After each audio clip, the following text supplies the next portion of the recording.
There are mysteries waiting to be revealed that nourish and quench the soul. We're so glad you found us. Come on in.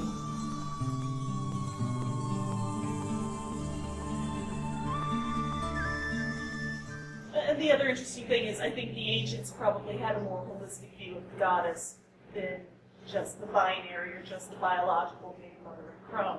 If you look at a goddess like Freya, for example, Freya is technically a mother, but it's not her greatest accomplishment when you look at the stories about her. And that's true of many goddesses in the ancient world. Well, I do think that people want to... Everybody has these tapes that they play in their mind. And this is one of the things that really got me started thinking about these things back when I was much younger. Because when I was, a teenager and younger, it was all very quiet. My family was not obviously pagan or anything like that, though on my mother's side they were a little more spiritually, experimental. But on my dad's side it was really very funny.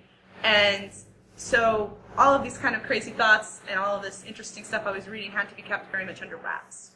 When I got into my 20s and I started talking about this stuff with people, I realized that, my concepts really didn't match up with what a lot of other people were talking about. And one of the things that I do talk about in the book was this concept of the maiden, and how this idea of who the maiden was very important for other people to label me that way. And I've never really felt drawn to that label for my own reasons, but it just never really stuck. And I got told constantly that I must be mistaken, that I must be feeling some other kind of maiden, because the maiden is what I was. I had no choice, because this is the age I was at, and this is what I presented as, and so therefore I was the maiden. And that led to a lot of interesting conversations with folks, and it was very interesting, because I feel like people need to have that validation of what they expect.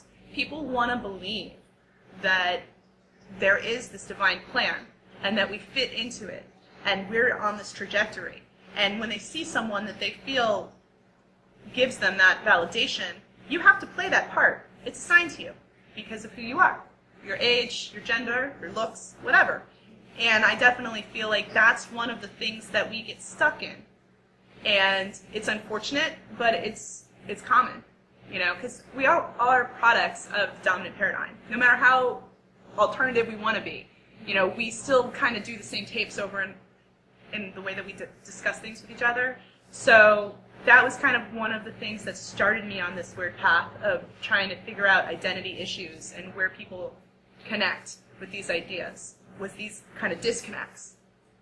And one of the major concepts of the book, of course, is that fiction is kind of that subversive way that we change some of those concepts about what women should be, or what a priestess should be, or what a goddess should be.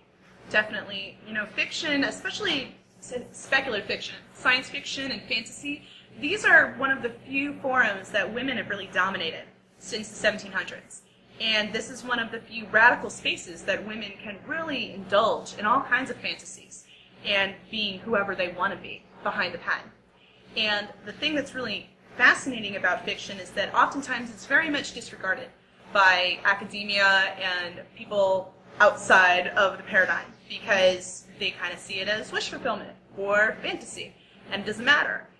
Well, that may be true, but fiction is pervasive. You can pick up a fiction book and indulge in it and read it and not have somebody look at you oddly.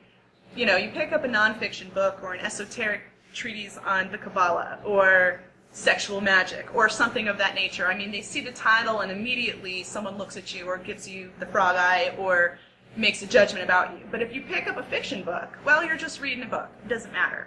But people can engage in these ideas that are delicious and subversive, and no one ever knows, because it's all internal. And they can decide to play with that idea, or they can decide to let it go. It's up to them. But the thing that's really fascinating about fiction to me is that it gets in your mind, and it really makes you question in a way that nonfiction sometimes doesn't. Because when you read something nonfiction, immediately you make a judgment. Do I agree with what they're saying, or do I disagree? And from there on is how you approach the subject. But fiction, it's just fantasy, so you can play with the idea a little bit more than if it was just something nonfiction. I think with fiction, too, you have permission to indulge in something that you would not normally consider and then you can decide when you're finished reading if you'd like to pull some of that into your own world. Right. And that's exactly the dynamic that I'm talking about in Priestess in the Pen. It's kind of mimesis into digesis, which I know sounds really crazy, but the idea that art inspires life and life inspires art. The idea is that these women, and they all are at different times, so you have to understand that their concept of the priestess is very much inclusive of their own politics and the time of the century that they wrote in. But they all take their idea of what an empowered female would look like, and they put it out there for us to kind of taste. And what women do, especially women, but also men, people that come in contact with this very powerful fiction that I call esoteric fiction, they pull something out of it, and then they try it out in their real life. So there might be, let's say, for instance, a description of how to set up an altar. That might really appeal to you. So you're like, I like this. Let me try it. You set your altar up the same way, and you feel the energy off of it, and then it becomes part of your real life. Or, conversely, a ritual.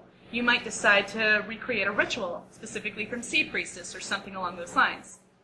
You try it out, you find it powerful, you find it fascinating, it becomes part of your practice.